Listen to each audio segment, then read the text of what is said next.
Hello, my name is Ed Galko. I am a professional practice administrator with over 35 years in the field of medical practice management. To give you an idea of my background, I have worked for many group practices, from small groups of 3 to large groups of 65 physicians. Most recently, I've had specific experience running a 10-physician orthopedic practice and a 7-physician pain practice. My background also includes fellowship in the American College of Medical Practice Executives and the American College of Healthcare Executives, and I'm a retired lieutenant commander in the United States Navy Medical Service Corps.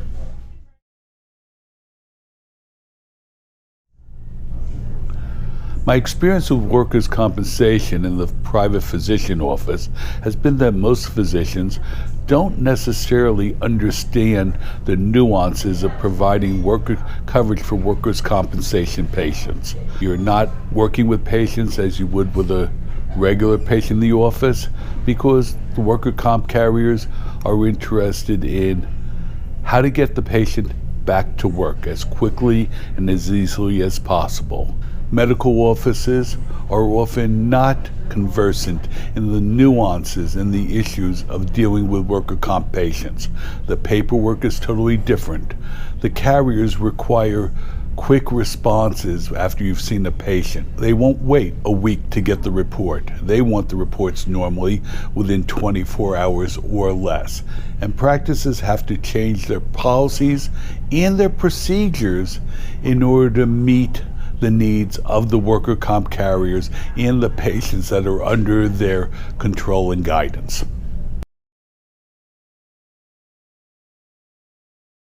People have asked me that with all the nuances and issues with workers' comp coverage, why should a medical practice want to do workers' comp care? And it's very simple. Worker comp carriers are usually the best payers in a practice. They pay usually, maybe not quickly, but they pay. And they pay usually higher than any other payer within your practice, and you usually know exactly what the problems are. You're dealing with a specific issue for a specific patient. With workers' comp, practices grow over time. As you become known to the case managers of the different worker comp companies, you start seeing more patients. As you grow, it becomes easier. You can set your procedures in place, and you can identify the right staff within your organization to handle workers' comp. As groups and organizations grow their worker compensation practice, they find it's important to identify key staff to ask as the primary conduit for these patients. This way the staff gets to know the case managers and the patients and know the myriad of rules and regulations and paperwork that must be followed to make it a positive and lucrative endeavor for the practice.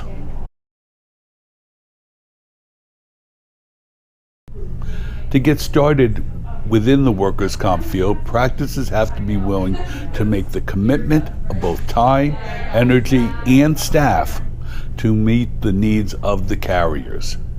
But if you do that, as I said, it can be extremely lucrative. Practices should then contact the local carriers who are handling the cases and try to make contact and potentially contract with the carrier to provide services on the carrier's behest. It is extremely important to always follow the rules of the carrier, whether you necessarily agree with them or not, because the carriers determine where the patient is going to be sent. It is also important that the physician or the appropriate staff of the physician's office should network with the appropriate third-party payers and carriers that provide this service. This may involve attending various conferences in your state or your area where these various case managers and carriers meet and congregate. It is also important that the practice identify the staff and identify the space and the time needed to take care of these patients. If you think that these patients can be seen in 5 minutes flat, it is not going to happen. You need to be willing to invest the time and resources to provide the proper care to these patients, but you will be paid for that purpose.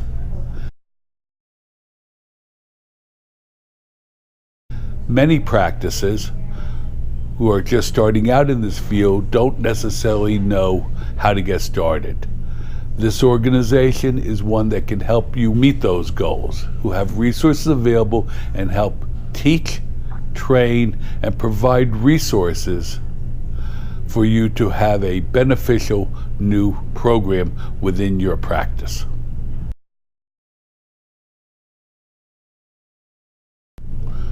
Workers' comp is not something you learn in medical school. It's usually not something you learn in a residency, but it's something that will help you in your private practice. The organization is available to help you and to provide you those resources if you wish to start on this demanding part of healthcare practice. Thank you.